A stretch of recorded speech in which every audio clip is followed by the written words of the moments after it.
bid'ah hasanah tidak ada. Jadi harus bedakan antara sunnah hasanah dengan bid'ah hasanah.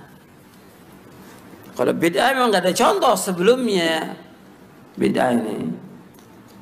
Jadi semuanya bid'ah itu Nabi menyebutkannya gimana Nabi? Dhalalah. Yang menyebutkan bahwa semua bid'ah itu sesat siapa? Rasulullah SAW. Rasulullah. Tapi beraninya orang-orang belakang mengatakan ada bid'ah hasanah. Berarti melawan siapa di sini? Melawan Rasulullah. Melawan Rasulullah yang mengatakan semua bid'ah sesat siapa? Rasulullah. Kullu bid'atin dhalalah wa kullu dhalalatin finnar. Setiap bid'ah itu sesat dan setiap kesesatan neraka. Dilawan oleh mereka, tetap ada sunnah hasanah. Nggak boleh. Bid'ah hasanah. Nggak boleh.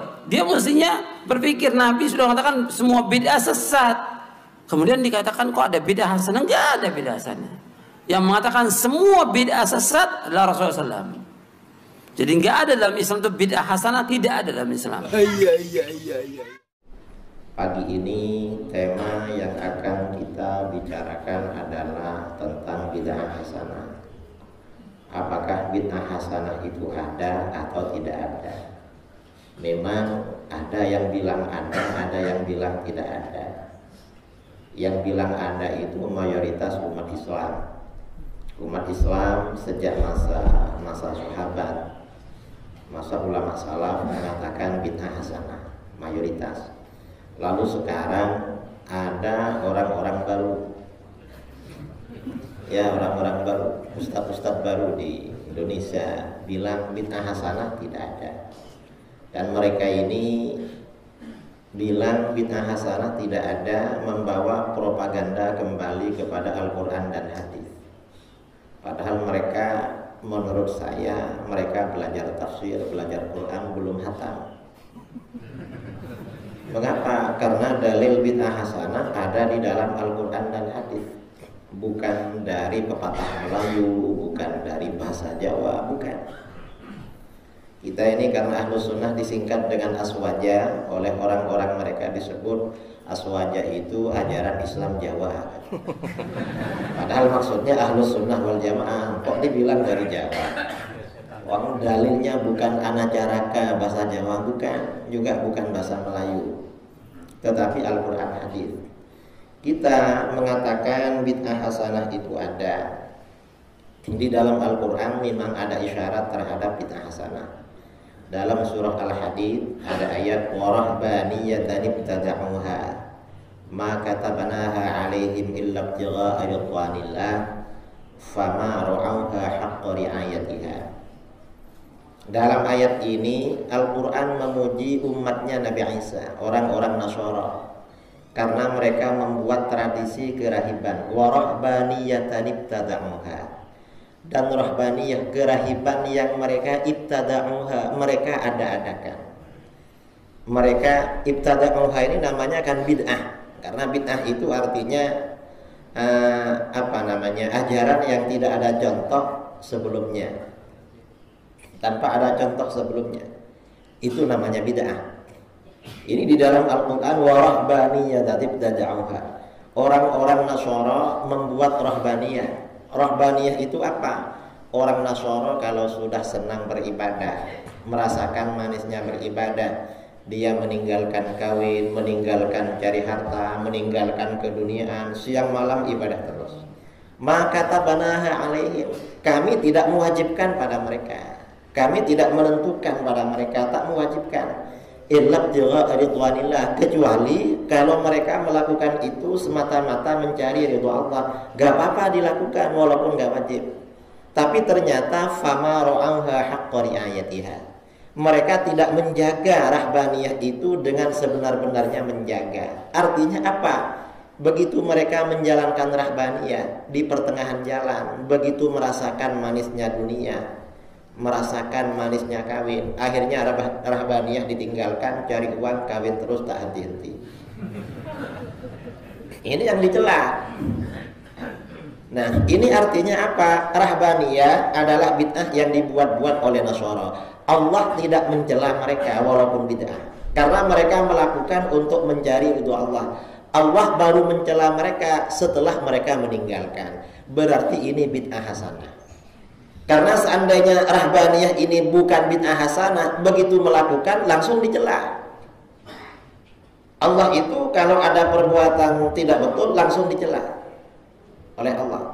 Ternyata oleh Allah tidak dicela, Allah mencela mereka setelah mereka meninggalkan. Berarti kalau begitu bid'ah hasanah itu ada isyarat di dalam Al-Quran. Ini Al-Quran. Kalau di dalam hadis tentang dalil bid'ah hasanah, karena orang-orang Wahabi ini ya yang tidak mau bid'ah hasanah, mereka bawa propaganda kembali kepada Al-Quran dan hadis. Tadi dalil Al-Qurannya ada. Mereka menolak bid'ah hasanah, dalilnya Al-Quran, tapi dalilnya semua persoalan dalil Al-Qurannya cuma satu, yaitu sebagian ayat ya, sebagian ayat 3 surah Al-Maidah. Al-yawma akmaltu lakum dinakum. Itu aja. Ayat ini panjang, ada 7 baris atau berapa, tapi cuma sepotong aja. Al-yawma akmaltu lakum dinakum. Pada hari ini aku sempurnakan bagimu agamamu. Nah, orang-orang Wahabi setiap bulan Rabiul Awal umat Islam menggelar maulid, nanti mereka akan bilang, haram. Maulid gak boleh. Mengapa? Rasulullah dulu tak pernah adakan maulid. Kalau memang pernah adakan maulid, siapa ustadz yang suruh ceramah? Tak ada kan, katanya. Jadi ada ceramah waktu itu, kira-kira dianggap ada penceramah gitu. Dan agama sudah sempurna, gak boleh ditambah-tambah. Wong sudah sempurna. Kalau gak percaya agama sempurna, dosa. Dalilnya al-yawma akmaltu lakum dinakum. Nanti ada orang bulan Rajab, Isra Mi'raj, haram. Mengapa? Rasulullah tak pernah merayakan Isra Mi'raj. Dan agama sudah sempurna. Kalau tak percaya agama sempurna, haram. Dalilnya al-yawma akmaltu lakum dinakum. Ada orang meninggal, ada acara tahlil, haram. Mengapa? Rasulullah tak pernah bikin tahlil. Dan agama tak boleh ditambah-tambah. Kalau tak percaya agama sempurna, dosa. Dalilnya al-yawma akmaltu lakum dinakum. Semuanya al-yawma akmaltu. Katanya kembali pada Quran. Kok cuma satu yang disampaikan? Enggak ada lagi. Padahal Imam Nawawi setiap bab ayatnya beda-beda. Ini mereka. Saya ceramah di depan mereka di Solo 2 tahun lalu, saya bilang, memang agama sudah sempurna, cuma otak kamu yang belum sempurna. Mengapa? Karena yang dimaksud kesempurnaan agama di sini bukan seperti yang kamu pahami. Kata para ulama, yang dimaksud kesempurnaan agama di sini artinya dalil-dalilnya yang sempurna, dan kamu belum tahu dalilnya. Agama sempurna, yang tak sempurna kamu. Ini mereka. Karena dalil bid'ah hasanah juga ada di dalam Al-Quran. Lalu di dalam hadis, orang Wahabi ini juga propagandanya kembali kepada hadis. Tapi hadis yang disampaikan cuma satu, yaitu hadis Sahih Muslim. Yang Bukhari gak pernah disampaikan. Hadis apa? Hadis kullu bid'atin dhalalah. Semua bid'ah adalah sesat. Ini hadisnya sahih. Nanti ada orang zikir keras setelah sholat, haram. Mengapa? Itu dilarang oleh Rasulullah. Dalilnya kullu bid'atin dhalalah. Nanti ada orang tahlil, haram. Mengapa? Dilarang oleh Rasulullah. Dalilnya kullu bid'atin dhalalah. Maulid Nabi apapun kullu bid'atin dhalalah. Loh, katanya kembali kepada hadis. Kok cuma satu hadisnya? Gak ada lagi. Ini mereka. Kalau para ulama Ahlus Sunnah wal Jamaah, hadis kullu bid'atin dhalalah itu juga digunakan.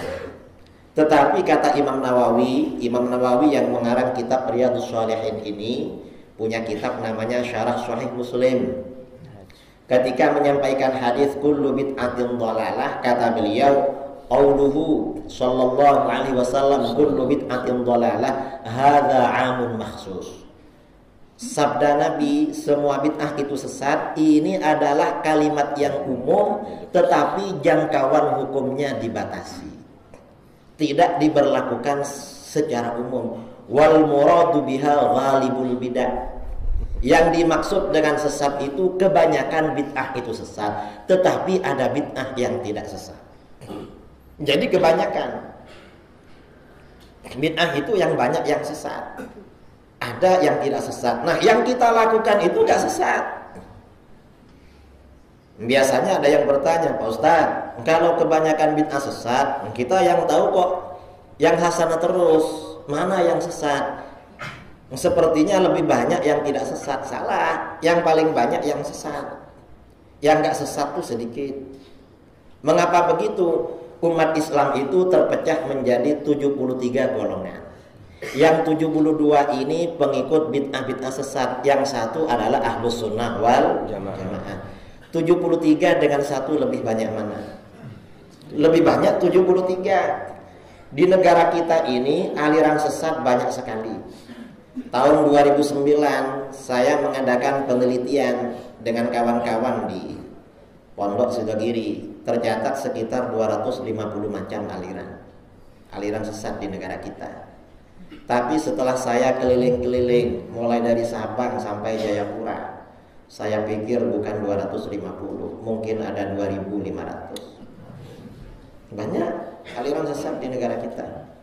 Jadi jangan dikira lebih banyak yang hasanah, lebih banyak yang tidak hasanah, yang sayyi'ah sebenarnya.